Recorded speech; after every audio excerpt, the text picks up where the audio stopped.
रहमानिर्रहीम। हज़रत सैयदना गौसे आज़म रहमतुल्लाह ताला अलैह की तलीमात। हम सिर्फ 11वीं शरीफ का ख़त्म दुआ लेते हैं और कहते हैं कि यही हमारे निजात का सबब है। हालांकि 11वीं शरीफ का ख़त्म दुआना बरकत है और हज़रत सैयदना गौसे आज़म की तलीमात पर भी अमल करना चाहिए। हज़रत सैयदना गौसे आज़म की तलीमात क्या हैं? हज़रत सैयदना गौसे आज़म की तलीमात ये हैं कि आप फजर की नमाज के बाद फ़िका का दर्स दिया करते थे। किसका? फ़िका का दर्स दिया करते थे। और साड़ी बलाजा ने फ़िका की होंगी है, नमाज की होंगी है, रोज़ा की होंगे, ज़कात की होंगी है, हज की होंगे और नजासत के अहकामात की ना असीं कदे नमाज पढ़ी होए तो सानू पता होए ना।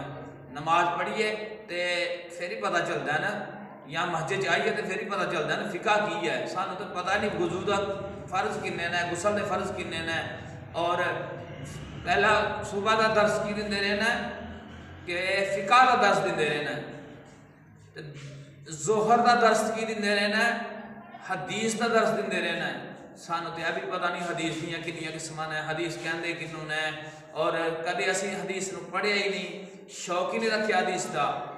ते बरकैफ असर तो बाद गौसे आज़म रहमतुल्लाह ताला अलैह कादा दर्स देंदे रहना है? कुरान की तफसीर का। कुरान असी कदे खोलिया ही नहीं। कुरान अं रोज़ियां पढ़ ली एक दफ़ा, अं साल बाद रोज़े पढ़ने 4 सिपारे पढ़ लिए तो अं कहने आसान कर छड़िया। असी कुरान वाल देखिया ही नहीं, कुरान अं समझिया ही नहीं, कुरान पढ़िया ही नहीं। कुरान कहते किनू ने?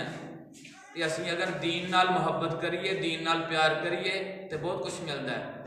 सैयदना गौसे आज़म के बरकैफ मैं सैयदना गौसे आज़म की गल करना पाया। सैयदना गौसे आज़म रहमतुल्लाह ताला अलैह असर की नमाज के बाद कुरान की तफसीर किया करते थे। हम असी कुरान आऊँ पढ़ लिए तो बड़ी गल है, तफसीर तो दूर की गल है। कुरान डेली पढ़िया करो, थोड़ा थोड़ा भावें।